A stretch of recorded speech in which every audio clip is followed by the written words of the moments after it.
समस्त हरिद्वार के तीर्थ क्षेत्रों में, भिन्न भिन्न हरिद्वार के स्थानों पर सभी जगह साधकों के दैवी कार्य, ऋषि प्रसाद, लोक कल्याण सेतु और भंडारे अन्न क्षेत्र चल रहे हैं। गुरुदेव की अनंत कृपा आज भी बरस रही है। जैसे गंगा छल छल करके सदैव बहती जाती है, ऐसी अनंत गुरु कृपा आज भी दैवी कार्य के रूपों में साधकों के द्वारा जन जन तक पहुंचाई जा रही है। और यही समस्त भारत देश के साधकों को निवेदन करती हूं कि बापूजी के इस दैवी कार्य में, गुरुदेव के इस महासंकल्प के कार्य में सभी आहुति डालें।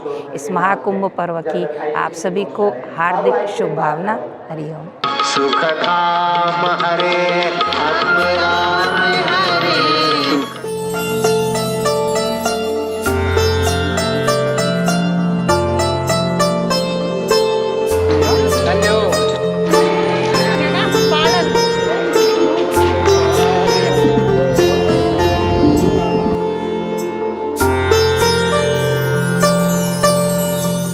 जब मैं ये किताब पढ़ता हूँ तो मुझे लगता है कि वास्तव में मैं किसी संतों के पास बैठ के इस किताब को जो मुझे पढ़ने में आनंद आता है, वो ऐसा लगता है जैसे मैं किसी ऋषि के पास बैठ के बात कर रहा हूँ। और अच्छा है कि इन किताबों का जितना प्रचार प्रसार किया जाए,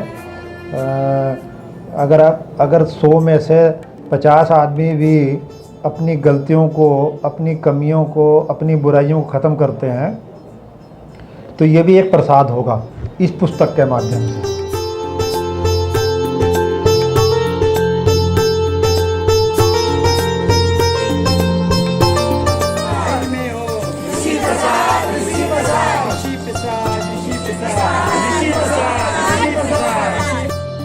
और ऋषि प्रसाद के सेवादारों का ये अनुभव है कि जब भी वो ऋषि प्रसाद देते हैं किसी व्यक्ति को, तो सबसे पहले बापूजी के विषय में जानना चाहते हैं कि बापूजी कहाँ हैं, कब छूटेंगे।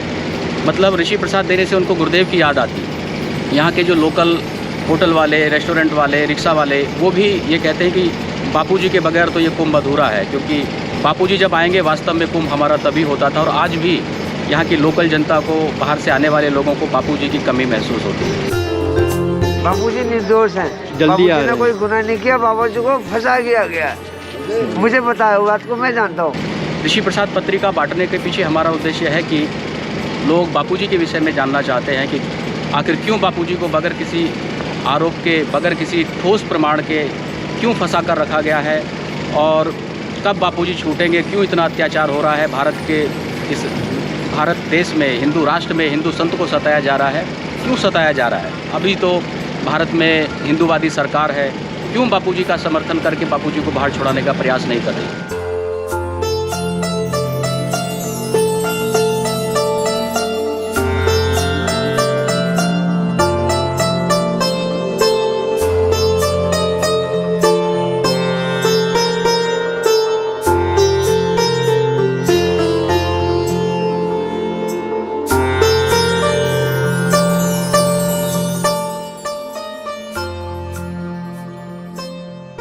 जो मीडिया को देख करके, मीडिया की बातों को सुन करके, न्यूज़पेपर पढ़ करके, टीवी चैनलों के माध्यम से जो लोग बन बैठे थे कि भी हाँ हकीकत सही यही है, लेकिन हकीकत कुछ और होता है, मीडिया कुछ और दिखाता है, सच्चाई कुछ और होती है।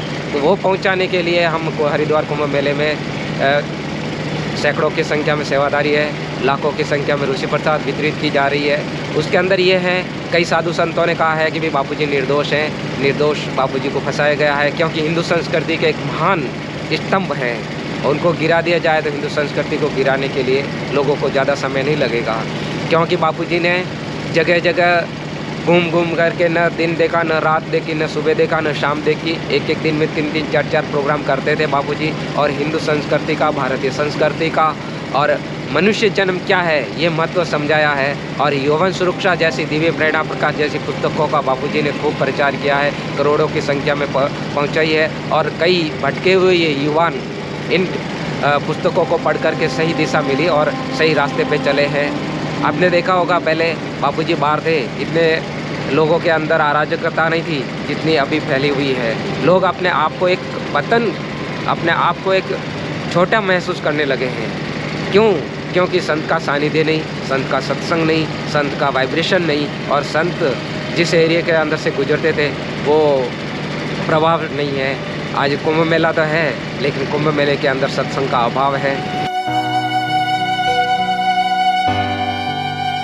जन जन तक सच्चाई पहुंचाने की जो सेवा है बुद्ध के शिष्यों ने की, महावीर के शिष्यों ने की, रामकृष्ण परमहंस के शिष्यों ने भी की, विवेकानंद जी तो सच्चाई पहुंचाने के लिए विदेशों तक गए, तो बापूजी के शिष्य यहाँ कुंभ मेले में आकर के सच्चाई पहुंचा रहे हैं। और सब में उत्साह है कि ऐसा सेवा का अवसर हमें बार बार मिलता रहे, क्योंकि ये सेवा के द्वारा हम कितना पुण्य अर्जित होता है इसकी गणना की नहीं जा सकती।